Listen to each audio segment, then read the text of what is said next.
प्रखंड में प्राकृतिक गैस और पेट्रोलियम उत्पादों के भंडार मिलने की उम्मीद की जा रही है और अब इसकी खोज को लेकर खुदाई भी शुरू हो गई है। वैज्ञानिक शोधों से, रिसर्च से ये और जो सैटेलाइट डेटा है उससे ये पता चला है कि इस इलाके में तेल और प्राकृतिक गैस के भंडार हो सकते हैं।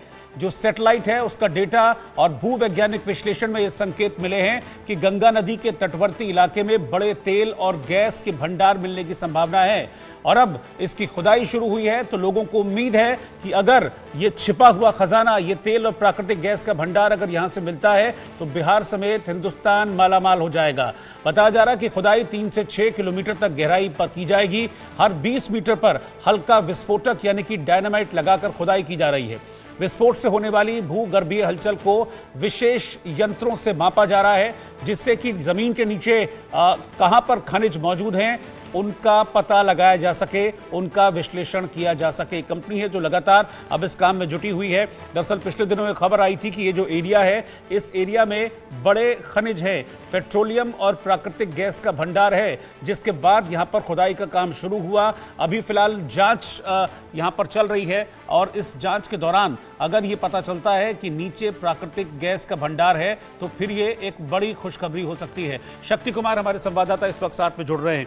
शक्ति, अभी क्या वहां पर चल रहा है, कहां तक ये काम पहुंचा है? क्योंकि अगर ये छिपा खजाना मिल जाता है तो आप समझ लीजिए कि बिहार ही नहीं, मतलब हिंदुस्तान के लिए भी एक ये बड़ी खुशखबरी है।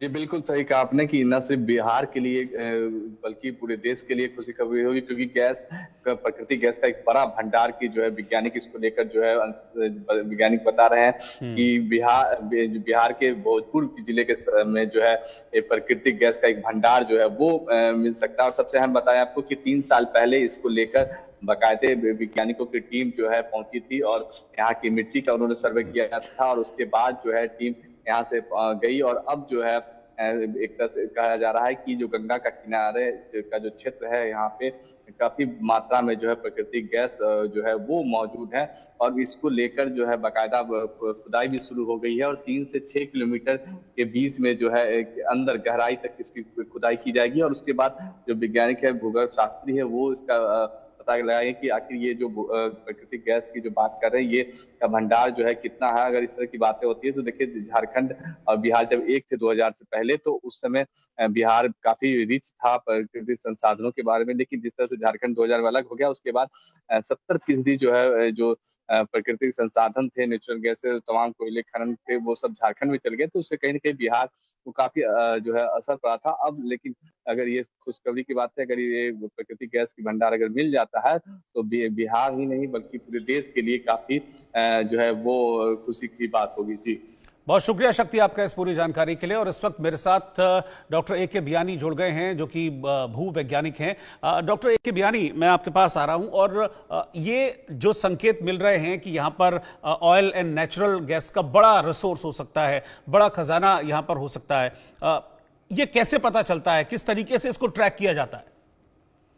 जहां तक ट्रैक करने की बात है, देखिए इसके सबसे पहले इस एरिया का भूगर्भीय सर्वेक्षण होता है और जो सरफेस पे हम जो एविडेंस मिलते हैं उसको कलेक्ट करते हैं और उसके बाद फिर हम इसमें डिटेल सर्वे करते हैं। तो उसके लिए कुछ चीजें जरूरी है, जहां पर भी पेट्रोलियम हो या नेचुरल गैस है। एक तो चीज ये है कि वहां पे औषधि राख हो जो नदियों द्वारा लाए गए मलबे, कंकड़, मिट्टी इससे बनी हुई हो। तो दूसरी चीज यह है कि इस क्षेत्र में उन चट्टानों की आयु या जो भी मिलता है मटेरियल, उसकी आयु बहुत अधिक नहीं होना चाहिए। वो 6, 7, 8 करोड़ साल तक हो तो बहुत अच्छा है। इससे पुरानी चट्टानों में भी मिल सकता है, परंतु धीरे धीरे संभावना कम होती जाती है। तो एक तो रॉक टाइप और दूसरा यह है कि चट्टानों की आयु। तीसरा इसके साथ एक जरूरी चीज हो जाती है कि उसमें जीवाश्म होना चाहिए, क्योंकि जो पेट्रोलियम बनता है या नेचुरल गैस बनती है वो एनिमल्स के मरने के बाद उनके दबने से बनती है। तो तीसरी चीज ये हो गई। और चौथी चीज ये है कि उस एरिया में उचित जो तापमान और दबाव होना चाहिए। जैसे जैसे हम जमीन के अंदर जाते हैं तापमान बढ़ता है, दबाव भी बढ़ता है। और अगर बहुत ज्यादा तापमान है तो जो एनिमल्स हैं वो कोल्टार में कन्वर्ट हो जाते हैं, उनके जो अवशेष हैं। और अगर वो सही सही तापमान है तो सबसे पहले गैस बनेगी, फिर उसके बाद पेट्रोलियम बनता है। तो ये जो 4-5 चीजें हैं, अब ये कितनी गहराई पे मिल रही हैं और उसमें गहराई भी एक मायने रखती है, क्योंकि जैसे जैसे हम अंदर जाते हैं ये तो गहराई पे प्रेशर बढ़ता जाता है और तापमान भी बढ़ता जाता है। तो अमूमन प्रति किलोमीटर 20 से 30 डिग्री सेंटीग्रेड का तापमान होता है। और अगर ये जैसे 3 से 4 किलोमीटर की बात करी जा रही है तो उसके हिसाब से 80, 90 से 100 के बीच के आसपास तापमान होना चाहिए। यहाँ पर जो है ये एल्यूवियम का बना हुआ क्षेत्र है, तो एल्यूवियम में इसके चांसेस कम है, पर एल्यूवियम के नीचे जो दूसरी रॉक्स है उसमें चांसेस काफी बनते हैं, क्योंकि वो रॉक्स पुरानी है और उसमें जीवाश्म की भी संभावना है। तो इन सारे फैक्टर्स को ध्यान में रख के और ड्रिलिंग करके इस क्षेत्र में ऐसा देखा गया है कि यहाँ पर बहुत पहले से संभावना व्यक्त की जा रही थी कि पूरा जो गंगा यमुना का मैदान है इसमें भंडार होना चाहिए। और रशियन जियोलॉजिस्ट जो थे उन्होंने एक बार ये भी कह दिया था कि कलकत्ता इज फ्लोटिंग ऑन आइल। और बाद में ये तो आइल तो नहीं मिला, पर बांग्लादेश में काफी गैस मिली है। तो इस तरह से अगर बांग्लादेश जो वहां से अधिक दूर नहीं है तो हम ये मान के चल सकते हैं कि वहां पर गैस के भंडार तो होना ही चाहिए। ये डिटेल की ड्रिलिंग के बाद ही पता लगेगा। हाँ, ये वो मैं वही पूछना चाह रहा था आपको कि ये किस पॉइंट पर पता चलता है। देखिए अभी तो एक अनुमान है और एक पॉजिटिव अनुमान है कि हाँ यहाँ पर हो सकता है। ये श्योर कब हो जाता है, उसके लिए कितना खुदाई जाना पड़ता है, कितना डीप जाना पड़ता है कि जब ये श्योर हो जाए कि हाँ यहाँ पर है, खजाना छिपा हुआ है?